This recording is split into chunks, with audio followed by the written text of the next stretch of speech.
The House of Whispers. On a misty evening, a group of paranormal investigators stood before an old, abandoned mansion. Its rotting facade whispered tales of dread. The leader, Jack, a seasoned investigator, pushed open the creaking iron gate. It groaned in protest as they ventured toward the ominous mansion. Beside him, Emily, a psychic medium, shivered. She could feel the house's malevolent energy, a cold, creeping sensation that gnawed at her nerves.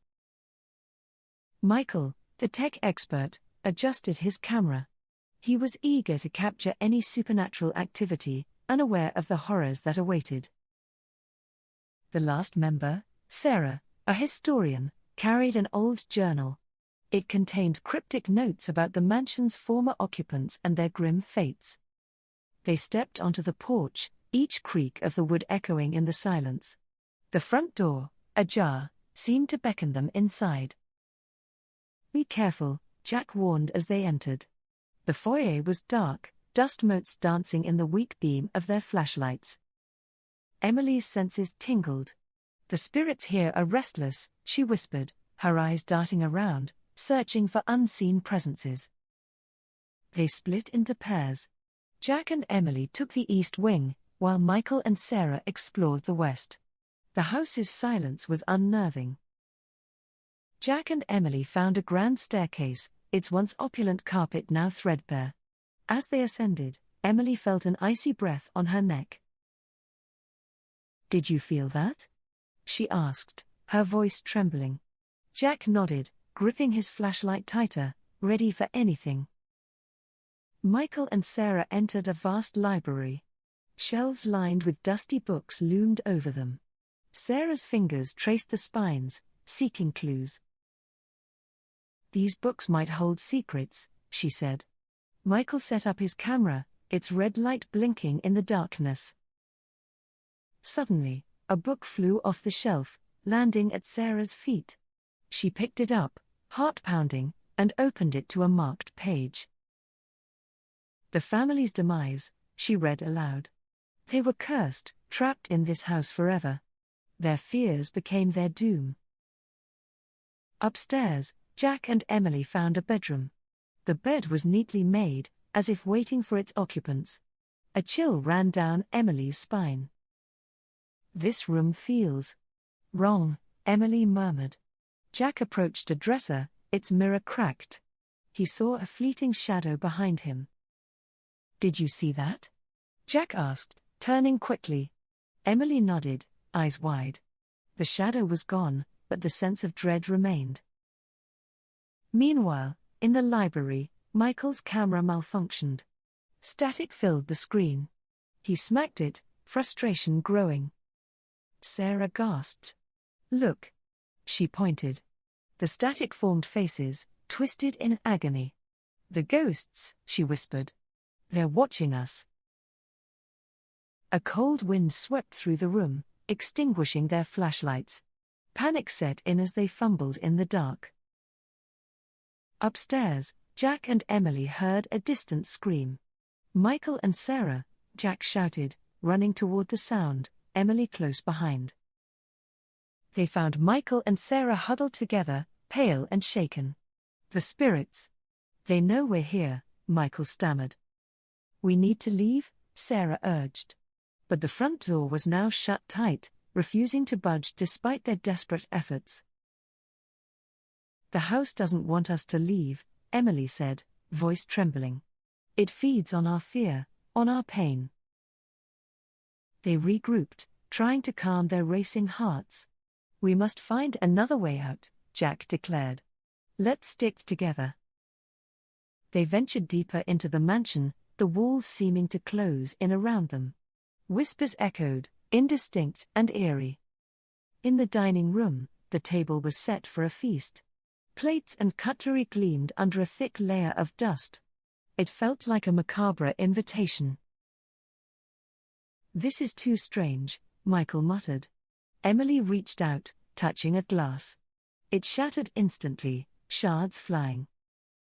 Blood appeared on the walls, forming words, "Leave now." Sarah screamed, clutching her journal like a lifeline. "It's trying to scare us away," Jack said, determined. "But we can't let it win. We have to uncover the truth." They moved to the kitchen, where rusted utensils hung like ghostly sentinels. A sudden clattering noise made them jump. "It's toying with us," Emily said, her voice a whisper. "Manifesting our fears to break us down." The basement door creaked open, revealing a staircase descending into darkness. "We need to go down," Jack said grimly. Hesitant but resolute, they descended. The air grew colder with each step, the darkness thick and suffocating. At the bottom, they found an old wine cellar. Bottles lay shattered, their contents long evaporated. A pungent smell lingered. Emily sensed something, a presence more powerful than before. "It's here," she whispered. "The source of the house's evil." Jack found a hidden door behind a stack of crates. It led to a narrow tunnel, the walls damp and covered in mold. "This must be it," he said. "The heart of the house's darkness. We need to confront it." The tunnel opened into a cavernous room. At its center was an altar, covered in ancient symbols. A sense of dread enveloped them. "This is where the curse was cast," Sarah said, her voice echoing. "Where the family's fears were bound to the house." Suddenly, the room grew colder. Apparitions appeared, faces contorted in fear and anguish. The investigators stood frozen. "We need to break the curse," Emily said, stepping forward. "We must confront our own fears and traumas." One by one, the apparitions attacked, each embodying a deep-seated fear. Jack faced his fear of failure, Emily her fear of loss. Michael battled his fear of the unknown, while Sarah confronted her fear of being forgotten. The struggle was intense. With each confrontation, the apparitions weakened. The house seemed to tremble, its grip on their souls loosening. "We can do this," Jack encouraged, his voice strong. "We have to face it together." They joined hands, focusing their willpower. A bright light emanated from them, pushing back the darkness.